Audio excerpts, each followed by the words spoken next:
Gbogbo ọmọ Yorùbá ṣe dáadáa la bá lé lórí ọ̀rọ̀ Tani Olohun àti bí olóyè Sunday Igboho bí wọ́n ṣe dá sí ọ̀rọ̀ yìí. Oríṣiríṣi awuyewuye la ti ń gbọ́ tí àwọn kan ń parọ́ pé olóyè Sunday Igboho ó ti bẹ̀rẹ̀ o, olóyè Sunday Igboho ó fẹ́ da ìlú rú ni o. Àwọn wo lẹ rò pọ́n máa sọ̀rọ̀ yìí? Àwọn ti Fúlàní ní ìpínlẹ̀ Kwara, àwọn ni wọ́n ń sọ ìsọkúsọ.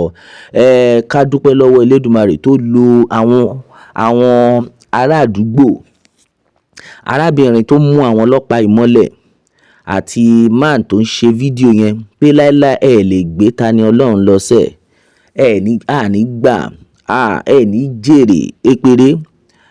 Ká tún dúpẹ́ lọ́wọ́ gbogbo àwọn ọmọ ìlú Ìbàdàn because time tí kinní yẹn ṣẹlẹ̀, ọ̀pọ̀lọpọ̀ àwọn ọ̀dọ́ kò yé yín, wọn ò tètè jáde síta. Later ń gbọ́ pé wọ́n fẹ́ wá gbé Tani Olohun láti bo, láti ìpínlẹ̀ Kwara sí ìpínlẹ̀ Ọ̀yọ́. Kò jọ, pàápàá jùlọ ní ìlú Ìbàdàn.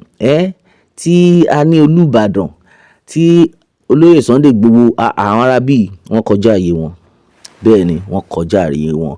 Now, tẹ́ ẹ bá wo bí kinní yìí ṣe ń lọ, ẹ rí wípé àwọn tí wọ́n wà yìí, number one, mọ́tò tó ń gbé wá kò sí plate number ńbẹ̀ o. Ṣé ń ríṣẹ́? Wọ́n tún wá dé tán, wọ́n wọ uniform ọlọ́pàá, wọ́n kàn gbé vest police sí. Àìmọye táwọn agbésùmọ̀mí ṣe. Báwọn arábí yìí wà àwọn kan ní pé wọ́n sọ Yorùbá, ẹ má jà parọ́ tanra wa.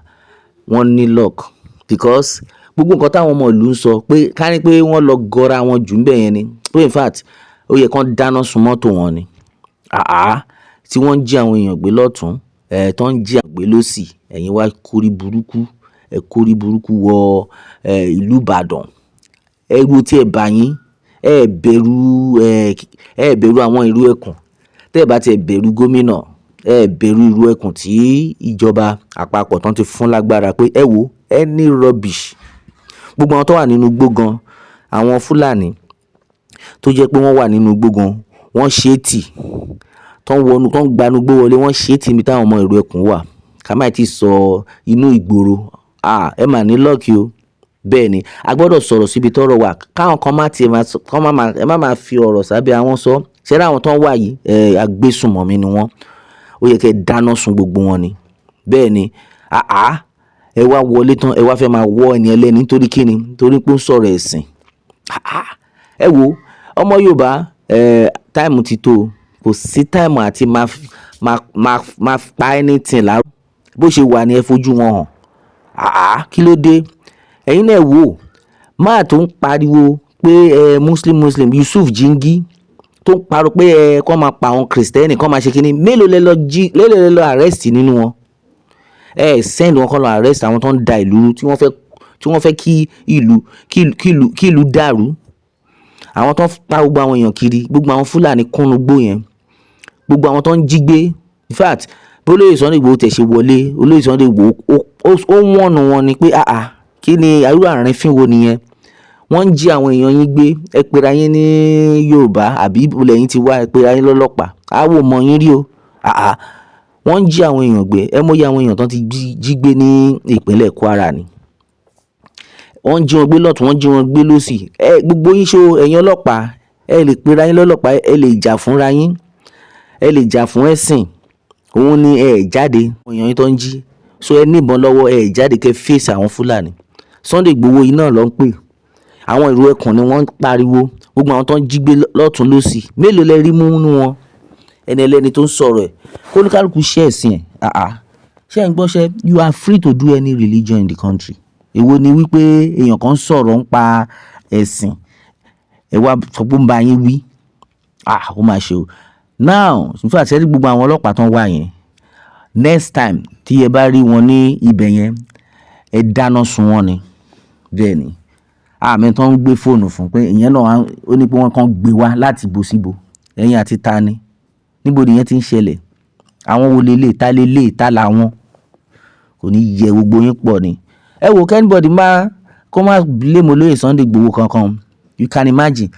Ẹ̀yin náà wo nǹkan tó ṣẹlẹ̀ ńbẹ̀. Ká ní pé kò ń ṣe pé àwọn ìyàwó máa yẹn tó ní wọn, woman tó pọnmọ yẹn, ká ní pé kò ṣe pé woman yẹn ó deyín mọ́ máa yẹn ọlọ́pàá yẹn ó deyín mọ́ lọ́rùn pé ìwọ kẹ́ ó lọ́ọ̀bì kankan sẹ́ lè gbé lọ àti máa tó ń fídíò yẹn tí gbogbo wọn jáde pé láyé agbésùmọ̀mí ni wọn bẹ́ẹ̀ ni bọ́n ṣe máa ń ṣe nìyẹn tí kò wá ṣe pé àwọn pípù yẹn jáde ọlọ́run ló mọ̀ ọkọ̀ tó bá ṣẹlẹ̀ ń bẹ̀yẹn lánàá because àwọn ọlọ́pàá yẹn bá ṣe ń wò wọ́n náà wọ́n ti rí i pé àwọn eléyìí wọn ò ṣeré o ká dẹ̀ máa dúpẹ́ lọ́wọ́ ọlọ́run ẹni tó rán wọn ó ní pé kán má pa ká ní pé wọ́n ní pé kán lọ yìnbọn pa ni gbogbo tá à ń sọ ikọ́ làbá máa sọ kó lóye Sunday Igboho gan tó débẹ̀ wọ́n á ti ṣe yamayama náà ká dúpẹ́ pé lóye Sunday Igboho débẹ̀ yẹn because bí ó ṣe ń lọ yẹn àwọn ará bíi wọ́n rẹ́dí àti pààyàn ká ní pé ó pẹ́ jù bẹ́ẹ̀ lọ kí olóyè Sunday Igboho wọlé àwọn ará bíi wọ́n ti máa wò pé àwọn ti ṣe wàhálà àwọn ti ṣe everything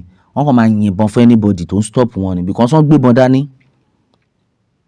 Meanwhile ọ̀dọ̀ ìlú yẹn wọ́n ti cover everywhere pé ó wá kúbi tẹ́ máa gbà jáde wọ́n ti lọ block gbogbo ọ̀nà in the first place wọlé no arrest warrant no, secondly mọ́tò tẹ̀tú gbé dání kò ní plate number ó lè ní ìnà tẹ́lẹ̀ mọ nǹkan tó ń ṣẹlẹ̀ ńlù tó ń jẹ́ àwọn èèyàn gbé lọ́tún tó ń jẹ́ àwọn èèyàn gbé lọ́sì máa ṣorí burúkú ni láyàláyà wá láti another state àwọn ọlọ́pàá wò lẹ in fact wọ́n ní luck ẹ̀yin ọmọ Yorùbá ní gbà fún wọn ni because bọ́n ṣe máa ń ṣe nìyẹn the last time tí wọ́n gbé Tani Olohun lọ ó dàbí àwọn èèyàn wọ́n ti sùn para ni ṣùgbọ́n wọ́n sì tójú ti là táàrí tó ń jí àwọn èèyàn gbé lọ́tún tó ń jí wọn gbé lọ́sì wo àwọn èèyàn tó ń jí gbé ní oríire local government pẹ̀lú gbogbo ìyà táwọn ẹni lẹ́ni jẹ ara yín ò balẹ̀ pé kẹ́kẹ́ ronú sí pé kí o ní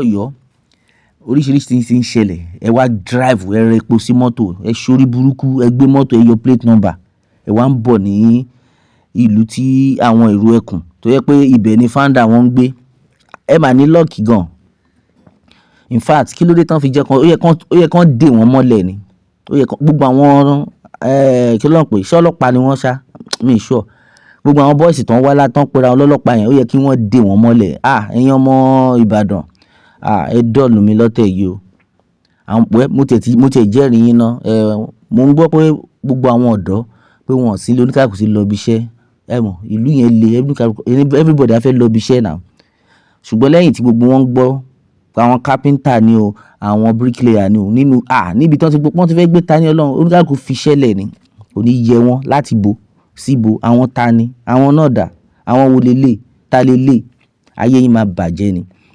ká lọ́wọ́ olóyè Sunday Igboho àwọn kan ní pé olóyè Sunday Igboho stop ọlọ́pàá olóyè Sunday Igboho stop ọlọ́pàá kankan àwọn tó ń wá yìí number one agbésùmọ̀mí ni wọ́n olóyè Sunday Igboho gan ṣàánú wọn ni on a very good day ó yẹ kán da oògùn bò wọ́n ni kí wọ́n di arọ síbẹ̀ ayé yìí ò ní da. ẹ̀yin ọmọ Yorùbá ọ̀rọ̀ rẹ kí ni ìròyìn lórí eléyìí ká máa dúpẹ́ pé wọ́n jẹ lọ wọ́n dẹ̀ ní jẹ lọ mọ́ ni ọ̀rọ̀ ẹ̀sìn báwo ṣé ọ̀rọ̀ ẹ̀sìn là ń bá yín sọ ni wọ́n ń já àwọn ìgbé lọ́tún wọ́n jí wọn gbé lọ́sì àwọn Fúlàní wọ́n wọlé wọ́n darúkọ muslim ticket wọ́n wá rán yín wá nǹkan tá a dẹ̀ mọ̀ pé gbogbo yín tẹ́ wà ní ìpínlẹ̀ Kwara yẹn gbogbo yín Fúlàní ni wọ́n Fúlàní ni yín ṣé ń wá ẹni wà ní tá a mọ̀ pé Fúlàní ni yín àwọn díẹ̀ ní la mọ̀ pé àwọn Yorùbá gan tán wà ń bẹ̀ gan wọ́n ti miss mọ́ Fúlàní ẹ má try o níbo ń bẹ̀ níbo ló ti ń ṣẹlẹ̀ ẹ má dán wò ẹ mọ̀ Yorùbá ẹ jẹ́ ń gbọ́ kọ́mẹ́ǹtì yín lórí comment section ẹ má dẹ̀ gbàgbé tẹ̀lé Pilado World fún àwọn ìtúpalẹ̀ míì ó tún dọjọ́ mi ò ọjọ́ rẹ̀ ó dàbọ̀.